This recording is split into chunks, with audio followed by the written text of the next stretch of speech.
Preventive detention. तो क्या होता है प्रिवेंटिव डिटेंशन? देखो, प्रिवेंटिव डिटेंशन क्या होता है कि कई दफा फंडामेंटल राइट्स में आप लोग जानते हैं आर्टिकल 22 क्या है। आर्टिकल 22 आप डील करता है कि लेट से कोई इंसान है, उसको अरेस्ट किया जाता है, ठीक है। तो एक दफा किसी इंसान को अरेस्ट किया गया तो क्या उसके सारे राइट्स खत्म हो जाते हैं? क्या एक भारत में एक अरेस्टेड सिविलियन के सारे राइट्स खत्म हो जाते हैं? जरूरी तो नहीं है कि प्रूव हो चुका है, क्योंकि प्रूव करना किसका काम है? जुडिशरी का। पुलिस का काम इन्वेस्टिगेट करना है, लेकिन एक्चुअल में कौन देखेगा? जुडिशरी ही तो देखेगी। तो जो अरेस्टेड सिविलियंस होते हैं, इनके भी कुछ राइट्स हैं, और ये कहाँ पे दिए गए हैं? Article number 22। उनमें से क्या क्या राइट्स हैं वो हम देखते हैं अभी। पहला तो ये है कि देखो, आप उनको विदाउट इंफॉर्मेशन डिटेन नहीं कर सकते। मतलब जब भी आप उनको डिटेन करते हो, किसी की अरेस्ट होती है, तो जो ऑफिसर आ रहा है वो उसका बैज दिखना चाहिए। यानी कि जैसे आपने देखा होगा, जो पुलिस पर्सन होते हैं तो उनकी यूनिफॉर्म में उनका नाम लिखा होता है, तो वो एक्चुअली डिस्प्लेड होना चाहिए। दूसरा, जब उनकी अरेस्ट होती है उनको बताना पड़ता है कि किस बेस पे हम आपको अरेस्ट कर रहे हैं। नेक्स्ट, कि उनको एक बार जब पुलिस अरेस्ट करके थाने ले जाती है तो विद इन 24 आवर्स उनको फर्स्ट क्लास मजिस्ट्रेट से उनको मजिस्ट्रेट के पास ले जाना पड़ता है और चालान पेश करना पड़ता है। अगर 24 आवर्स टाइम पीरियड में उनको नहीं पेश कर रहे हो तो फिर उन्हें छोड़ना पड़ता है। तो ये सारी जो चीजें हैं ये आर्टिकल 22 में लिखी गई हैं। हम एक एक करके इनको देख लेते हैं। देखो आर्टिकल 22, अब इसमें एक एक करके पढ़ेंगे, 1 2 3 4 जितने भी हैं। तो इसमें 22(1) में क्या बोला है कि no person can be detained in custody without being informed on grounds of arrest. यानी कि आपको ग्राउंड बताना पड़ेगा, ठीक है, इसको ग्राउंड बताना पड़ेगा। और he shall be denied right to consult or to be defended any legal practitioner. मतलब अगर वो बोले कि मुझे अपने वकील से बात करनी है तो उसकी वकील से बात जो है वो करवानी पड़ेगी, ठीक। 22 में क्या आता है? इसमें ये बोलता है कि जिसको भी आपने अरेस्ट किया या कस्टडी में रखा है तो इसको प्रोड्यूस करना पड़ेगा before the magistrate with in 24 hours. 24 घंटे के अंदर अंदर उसको प्रोड्यूस करना पड़ता है। और 24 घंटे के अलावा ज्यादा अगर टाइम पीरियड हो जाता है और अगर मैजिस्ट्रेट के पास आप उसको नहीं लेके गए तो आपको उसे छोड़ना पड़ता है। अगर कोई ऐसा है, पुलिस ने किसी को अरेस्ट करके रखा हुआ है और 24 आवर्स से ज्यादा हो गया, तो आप अपने लॉयर्स को लेके उसके पास जा सकते हैं, पुलिस के पास, और बोल सकते हैं कि हो चुके हैं 24 घंटे, अब आपको इसको लीगली छोड़ना पड़ेगा। तो पुलिस को छोड़ना पड़ेगा। 22(3) जो ऊपर के दो क्लॉज हैं 1 और 2, ये अप्लाई नहीं करेंगे। कब? एक ऐसी कंडीशन में जब लॉ में लिखकर दिया गया हो कि इनकी प्रिवेंटिव डिटेंशन हो रही है। तो अब बात होती है कि प्रिवेंटिव डिटेंशन होती है। तो देखो, प्रिवेंटिव डिटेंशन ऐसी होती है कि अगर आप लोग मूवीज वगैरह देखते हैं तो जैसे आप पुरानी मूवीज देखेंगे तो उसमें एक करेक्टर, जैसे अमरीश पुरी जनरली विलेन का करेक्टर प्ले करते थे, है ना। तो जनरली डॉन बनते थे या विलेन, तो दंगे वगैरह बहुत करवाते थे। तो उस टाइप के पर्सनैलिटी के लोग जो एक्चुअल में भी बड़े सारे होते हैं। और कई दफा क्या होता है कि जब कहीं ऐसी सेंसिटिव चीजें होती हैं, जब गवर्नमेंट को या जो हमारी इंटेलिजेंस एजेंसीज है उन्हें लगे कि भाई इस तरीके के कुछ तत्व हैं जो एंटी सोशल है, और हो सकता है कि कल को ये कुछ ऐसा कर दें जिसकी वजह से लॉ एंड ऑर्डर सिचुएशन जो है ये गड़बड़ भी हो सकती है, ठीक है। तो उस केस में वो लोग क्या करते हैं कि फिर उन लोगों को पहले ही उठा के जो है वो लॉकअप में ले आते हैं। तो वो लिखते हैं कि हमने इसको अरेस्ट किया गया है, हमने इनको अरेस्ट किया under preventive detention. Preventive detention का मतलब ये है कि उन्होंने अभी तक कोई क्राइम किया नहीं है, ठीक है, लेकिन पुलिस को या इंटेलिजेंस एजेंसीज को आशंका है उनका पास्ट का रिकॉर्ड देखते हुए कि भाई ये कर सकते हैं, ठीक है। जरूरी नहीं है कि उन्होंने अभी तक किया या नहीं किया। उनको उठा के जेल में डाल सकते हैं और बोलेंगे कि हमें शक है कि आप कुछ कर सकते हो गड़बड़। तो उतनी देर तक जब तक उनको उनका शक जो है वो ठीक नहीं हो जाता, तब तक वो आपको क्या करेंगे? पकड़ के जेल में ही डालेंगे अंडर प्रिवेंटिव डिटेंशन। तो फिर आगे चल के देखते हैं कि प्रिवेंटिव डिटेंशन अगर डाल तो दिया जेल में, लेकिन क्या आप करेंगे क्या? क्योंकि हमने अभी बोला कि पहले दो थे जिसमें कुछ राइट्स थे, अब हम बोल रहे हैं कि अगर प्रिवेंटिव डिटेंशन में डालते हैं तो ये दोनों चीजें उसके ऊपर अप्लाई नहीं होंगी। यानी कि अगर प्रिवेंटिव डिटेंशन से डाला तो ना तो उसको फिर इन्फॉर्म करने की जरूरत है कि भाई तुझे क्यों अरेस्ट कर रहे हैं, और ना ही हमें ये जरूरत है उसको बता, ना ही हमें 24 घंटे के अंदर मजिस्ट्रेट के पास ले जाने की जरूरत है। तो फिर ऐसे इंसान के साथ क्या होगा? तो वो हम देखते हैं आगे अब 22(4) में। तो 22(4) में ये बोलता है, no person can be detained for more than a period of 3 months unless an advisory board confirms that there is sufficient cause for continuation of such detention. तो यहां से आपको एक टाइम पीरियड पता चलता है 3 मंथ्स का, 3 महीने। कहने का क्या मतलब, कहने का ये मतलब है 3 महीने तक वो आपको पकड़ के आराम से कस्टडी में रखेगा, बिना कुछ बताए आराम से आपकी सेवा पानी वहां करेगा, अनटिल अनलेस कोई एक एडवाइजरी बोर्ड आके नहीं बोलता उनको 3 महीने के बाद कि भाई अब इसको छोड़ दो। ठीक है, अगर एडवाइजरी बोर्ड आके बोलेगा कि हाँ इसको अभी भी रखो, अभी भी बाहर इसके खतरा है इसके बाहर जाने से, तो फिर 3 महीने से ज्यादा भी उसको रखा जा सकता है। ठीक है, तो 3 महीने तक कोई एडवाइजरी बोर्ड की जरूरत नहीं है। 3 महीने से ज्यादा अगर उसको रखना है तो फिर एडवाइजरी बोर्ड जो है ये बनाया जाता है और फिर ये बोलते हैं। तो जनरली देखो ये भी हमेशा हाँ ही बोल देता है, क्योंकि अगर नहीं हाँ बोलना हो तो हम उसको इतनी देर तक रखते ही नहीं। Next, exception to article 22(4) has been provided in article 22(7) by itself। अच्छा, अब ये जो हमने 3 महीने का बताया और हमने बोला कि एडवाइजरी बोर्ड जो है ये कंसल्ट करेगा, तो इसकी भी एक एक्सेप्शन है, यानी कि हम इससे ज्यादा भी रख सकते हैं। कब? A person can be preventively detained for more than 3 months without opinion of advisory board. ठीक है, तो यहाँ पे हमें देखो एडवाइजरी बोर्ड की भी जरूरत नहीं पड़ रही। कब? जब पार्लियामेंट कोई लॉ बना दे। ठीक है, तो यानी कि अब हमारे पास दो चीजें होगी 3 महीने से ज्यादा रखने के लिए। पहला हमने बोला कि 3 महीने तक रखेंगे और 3 महीने से ज्यादा हम नहीं रख सकते हैं। अगर रखना है तो हमें क्या करना पड़ेगा? एडवाइजरी बोर्ड की परमिशन लेनी पड़ेगी। इसी का एक्सेप्शन आ गया, हम बोल रहे हैं कि अगर पार्लियामेंट ने कोई लॉ बनाया हुआ पहले ही कि मान लीजिए किसी पर्पस के लिए हम किसी को अरेस्ट करते हैं किसी स्टेट में कहीं पे भी, जैसे मान लीजिए कश्मीर में टेररिज्म की वजह से, तो अगर वैसे किसी इंसान को अरेस्ट किया जाता है तो वो अंडर स्पेशल लॉ बोल देते हैं कि हम इनको 3 महीने से भी ज्यादा डिटेन करके रख सकते हैं और उस केस में हमें किसी एडवाइजरी बोर्ड की भी सलाह लेने की जरूरत नहीं है। ठीक है, तो ये इसका आ गया। Maximum period of such detention कौन बताएगा? ये इसी लॉ में लिखा होगा, जो भी पार्लियामेंट लॉ बनाएगी उसी में लिख के देगी, यानी कि डिफाइंड नहीं है। तो ये 1 साल भी हो सकता है, 2 साल भी हो सकता है, 3 साल भी हो सकता है, जितना चाहे इतना हो सकता है एज पर दिस आर्टिकल। बाद में हम देखते हैं कि इसमें क्या क्या है।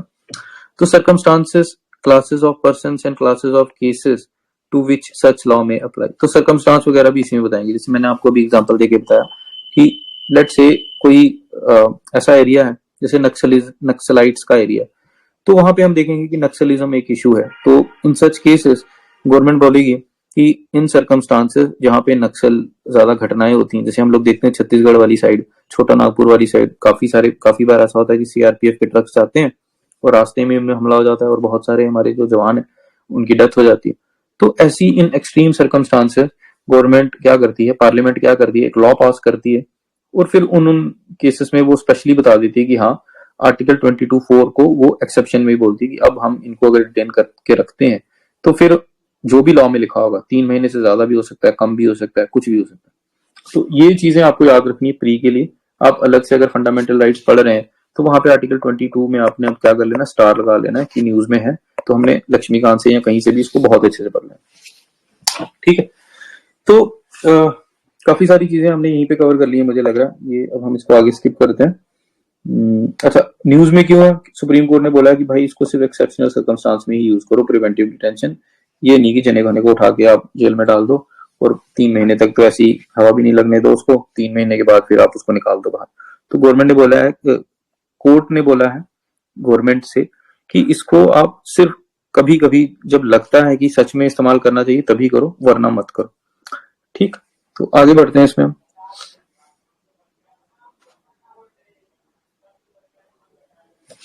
और इसमें क्या इंपॉर्टेंट है, इसमें देखिए ये इंपॉर्टेंट है कि सेक्शन 151 ऑफ सीआरपीसी, ये चीज आपने याद रख लेनी। सेक्शन 151 जो है ये पुलिस को पावर देती है कि वो किसी को भी प्रिवेंटिव बेस पे अरेस्ट कर सकते हैं। ठीक, इसमें इतना याद रखना। ग्राउंड्स क्या क्या है प्रिवेंटिव डिटेंशन के, ये देख लो यहाँ पे। सिक्योरिटी ऑफ स्टेट, यानी कि कोई एंटी नेशनल काम करता है। फिर फॉरेन अफेयर्स और सिक्योरिटी ऑफ इंडिया, मान लो कोई बंदा जो है वो फॉरेन, जैसे आईएसआई एजेंट्स के साथ मिलके, जैसे अभी अमृतपाल जो चल रहा है न्यूज में, तो ये अगर अरेस्ट किए गए तो इनके ऊपर ये भी लगेगा। मेंटेनेंस ऑफ पब्लिक ऑर्डर, मान लीजिए आप कहीं हेट स्पीच दे रहे हो तो आपको भी कर लिया जाएगा। Maintenance of supplies and essential service and defence, मान लीजिए कहीं पे, जैसे मान लीजिए कोविड आया तो कोविड के टाइम पे आप अपने गांव से नहीं जाने दे रहे हैं दवाइयों को, तो वो भी आपको पकड़ के डाल देंगे जेल में। ठीक है, जो एसेंशियल सप्लाईज हैं आप उनको रोकने की कोशिश कर रहे हो। ओके, कुछ और भी यहाँ पे केसेस हैं, इनको हम देखते हैं साथ साथ। AK गोपालन केस है। आपको याद रखना है एक गोपालन केस में क्या बोला, कोर्ट ने ग्रीन फ्लैग दिया to preventive detention act because of the presence of explicit provisions of article 22(5). इतना याद रखने की कोशिश कुछ नहीं है, जरूरत नहीं है, आपने बस याद रखना है कि एक गोपालन केस में गवर्नमेंट ने प्रिवेंटिव डिटेंशन को, कोर्ट ने क्या बोला, ठीक है, ये याद रखना। दूसरा शिबन लाल, इतना इंपॉर्टेंट याद रखना, ये इतना इंपॉर्टेंट नहीं है, ये दोनों एक गोपालन इंपॉर्टेंट है, आप एक गोपालन याद रखिए, इतना हम याद रख भी नहीं सकते हैं, इनको छोड़ दो, ठीक है। नेक्स्ट हम देख लेते हैं अपना यूएपीए, जो कि बहुत इंपॉर्टेंट है। अभी तक हमने जितनी भी न्यूज पढ़ी है ना, उसमें सबसे इंपॉर्टेंट यही वाला यूएपीए है, ठीक। तो क्या है यूएपीए एक्ट, हम देखते हैं क्यों न्यूज में है, पहले तो ये देखो।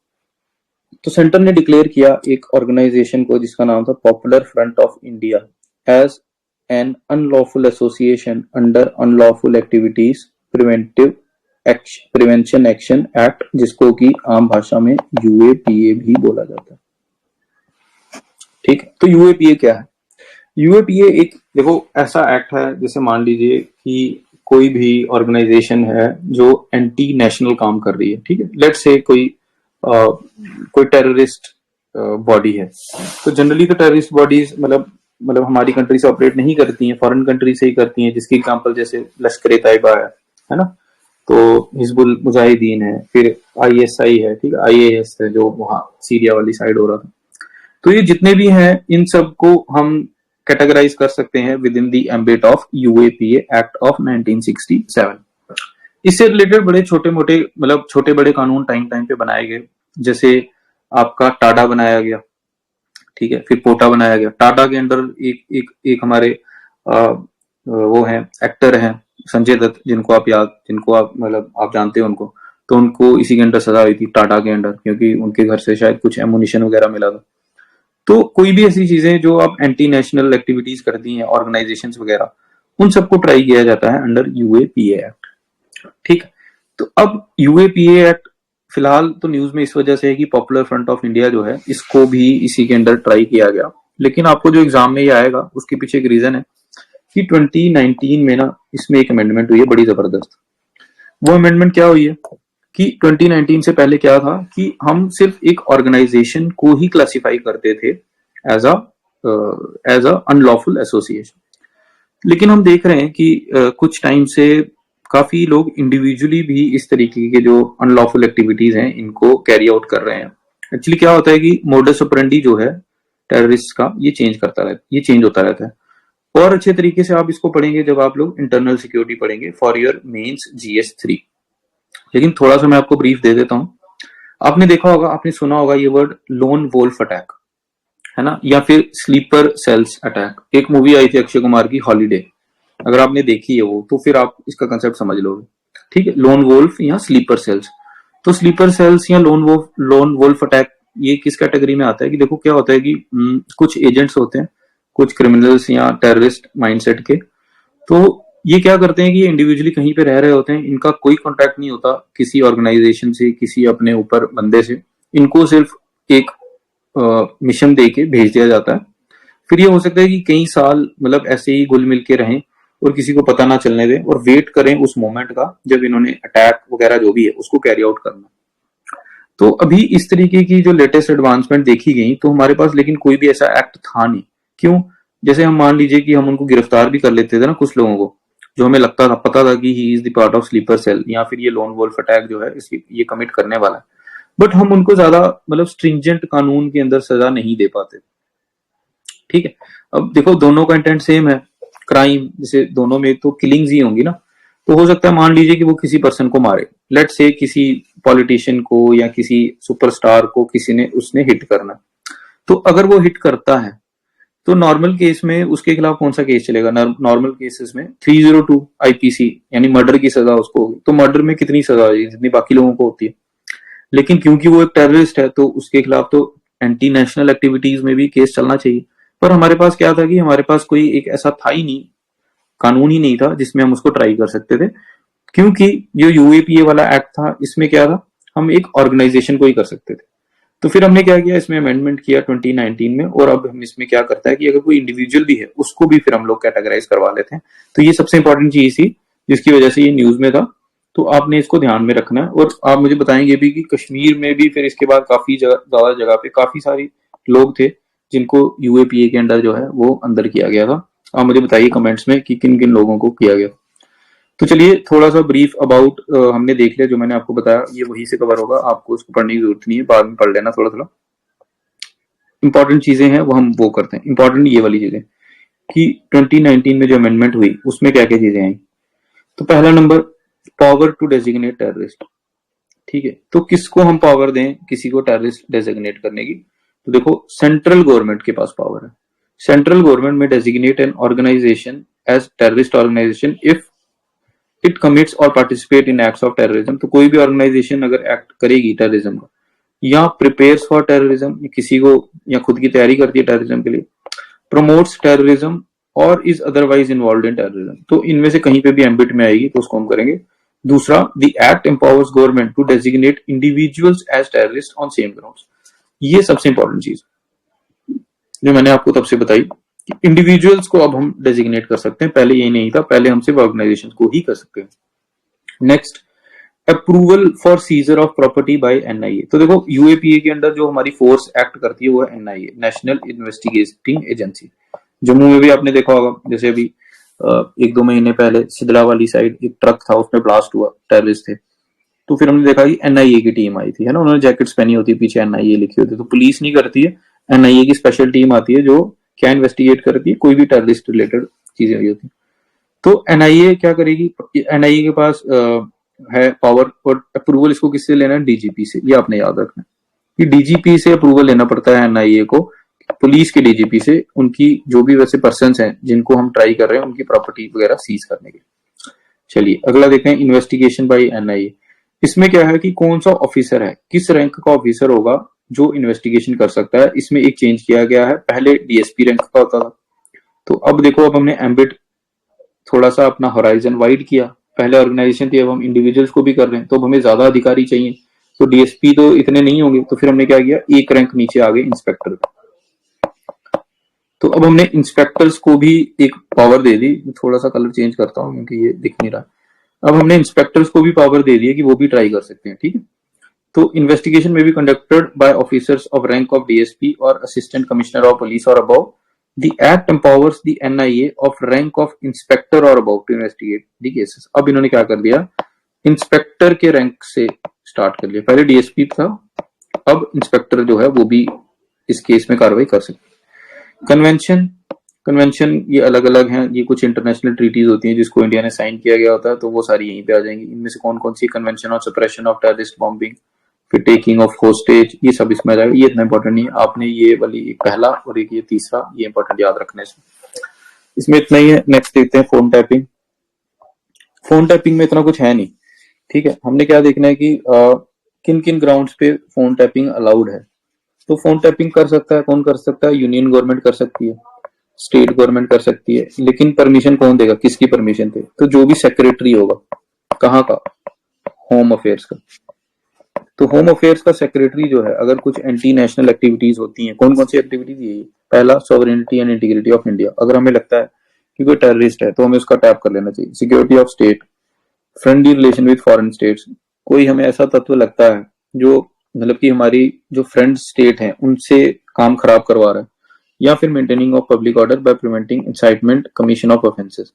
तो इन चार केसेस में जो सेक्रेटरी होगा होम अफेयर्स का, ये एक पावर दे सकता है टू सेंट्रल गवर्नमेंट और स्टेट गवर्नमेंट की एजेंसीज। अलग अलग एजेंसीज हैं, वो 10-12 एजेंसीज हम देखते हैं वो सारी आ जाएंगी उसमें, जैसे रॉ है, आईबी है, ठीक है, पुलिस है, सीबीआई है, सीआईडी है, ये सब आ जाएंगे इसमें, ये हम देखते हैं, ठीक है। तो फोन टैपिंग क्यों है न्यूज में, क्योंकि एक आईपीएस ऑफिसर है जो अंडर प्रोब है, क्योंकि इसने फोन टैप करवाए थे पॉलिटिकल लीडर्स के। तो जनरली गवर्नमेंट्स इसको यूज करती हैं अपना फेवर लेने के लिए या किसी के थ्रू कुछ भी करने के लिए, ये न्यूज में था, तो अब हमने देखना क्यों। तो अबाउट फोन टैपिंग, डेफिनेशन क्या है इसकी, डेफिनेशन ये है कि मॉनिटर करना internet based communication and phones by third party secret means, ठीक है। इससे रिलेटेड आप मुझे बताइएगा कि एक इजराइल की एजेंसी थी, एक कंपनी थी जिसने व्हाट्सएप जो कॉल्स थी, डिटेल्स थी, इसको टैप किया था। आप मुझे वो नाम बताइएगा कमेंट्स में, बहुत न्यूज में था, ठीक है। तो अब हमने देखना है कि इंपॉर्टेंट क्या है उसमें, सब कुछ तो इंपॉर्टेंट है नहीं। हमारे लिए इंपॉर्टेंट है कि कौन सा एक्ट है जो फोन टैपिंग से डील करता है, तो वो हमारा इंडियन टेलीग्राफ एक्ट ऑफ 1885। ये आपने याद रखना है। और ये किस किस को पावर देता है, मैंने आपको बता दिया, सेंटर को देता है, स्टेट को देता है। कितनी एजेंसीज हैं, लगभग 10 एजेंसीज है। कौन कौन सी?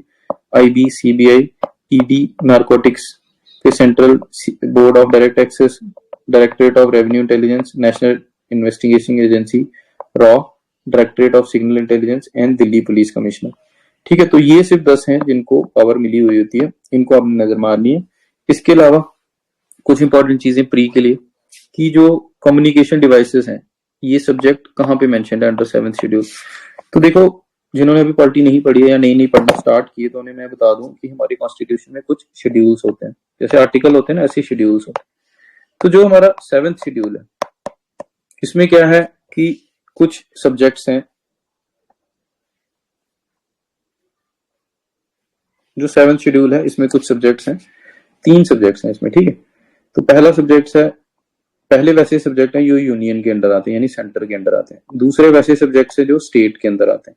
और तीसरे वैसे सब्जेक्ट्स हैं जो कॉन्करेंट लिस्ट में आते हैं। कॉन्करेंट यानी कि उसमें यूनियन वाले भी कानून बना सकते हैं और स्टेट वाले भी कानून बना। फॉर एग्जाम्पल यूनियन की, जैसे मान लो डिफेंस, तो डिफेंस से रिलेटेड कोई भी काम करना होगा, कौन करेगा? यूनियन करेगा। स्टेट की फॉर एग्जाम्पल एग्रीकल्चर, तो एग्रीकल्चर पे अगर कोई लॉ बनाना होगा तो कौन बनाएगा? स्टेट बनाएगा। याद कीजिए पिछले साल सेंटर ने लॉ बना दिए थे 3 एग्रीकल्चर पे, बाद में फिर उसको क्या कर दिया गया? कैंसिल कर दिया गया, वापिस ले लिया गया।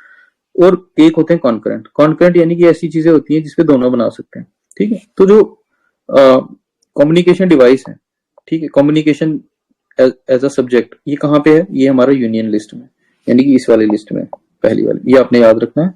ये पॉइंट आपने याद रखना है, ये आपने हर जगह इस्तेमाल करना है, सिर्फ यहीं पे नहीं इस्तेमाल करोगे आप, इसको हर जगह इस्तेमाल करोगे। Next, article 19। आर्टिकल 19 आपको फ्रीडम ऑफ स्पीच देता है। ठीक है, तो ये कंटेक्स्ट में क्यों आता है? यहाँ पे इसका ये कंटेक्स्ट है कि फ्रीडम ऑफ स्पीच है, तो हम कहीं पे भी, हमें राइट है फ्रीडम का, हमें फ्रीडम है टू स्पीच एंड एक्सप्रेशन। तो कोई इसे टैप करे जब, तो हमारा ये वाला जो राइट है ये वायलेट होता है। ठीक है, फिर आर्टिकल 21 में राइट टू प्राइवेसी, हमें पता है कि हमारा राइट है प्राइवेसी, तो हम प्राइवेट में अगर किसी से बात कर रहे हैं तो उसको टैप करने से क्या होगा कि हमारा राइट वायलेट होगा। ठीक, और नेक्स्ट है इंडियन टेलीग्राफ एक्ट, तो यही रेगुलेट करता है फोन टैपिंग, ये आपने याद रखना है। तो इतना ही है इसमें, इससे ज्यादा कुछ है नहीं, इससे ज्यादा हमने पढ़ना भी नहीं। नेक्स्ट हमने थोड़ा सा देख लेना है कि करता कौन है, ऑर्डर कौन देता है। तो ऑर्डर देता है secretary, union ministry of home affairs और हिज स्टेट काउंटर पार्ट। तो जैसे जो भी सेक्रेटरी होगा, चाहे सेंटर में होगा होम अफेयर्स का या फिर स्टेट में होगा, उसके पास ये पावर होती है। एक चीज और याद रखने की, इसकी एक एक्सेप्शन भी है। किसी किसी एक्सेप्शनल केसेस में जो लोअर रैंक का अधिकारी होता है उसको भी ये पावर दी जा सकती है। ठीक, तो जो लोअर रैंक का अधिकारी होगा इसको भी हम पावर दे सकते हैं कि वो भी फोन वगैरह जो है ये आपके टैप करा सकते हैं। तो इस तरीके का अगर कोई ऑर्डर है तो वो कम्युनिकेट किया जाना चाहिए through competent authority with in a specified time period. ठीक, तो इसमें कुछ ज्यादा याद नहीं रखना आपने, ये जो चीजें दी हुई हैं इतना ही याद रखना आपने फोन टैपिंग में, इससे ज्यादा कुछ नहीं याद रखना। इसके अलावा हमारा राइट टू फॉरगटन रहता है और अदर इंपॉर्टेंट न्यूज रहता है। टाइम काफी हो गया है, हम इसको रखते हैं अब नेक्स्ट टाइम के लिए। आज के लिए हम इतना ही रखते हैं। ठीक है, तो आज के लिए बहुत है ये, तो हम आज की क्लास यहीं पे एंड करते हैं।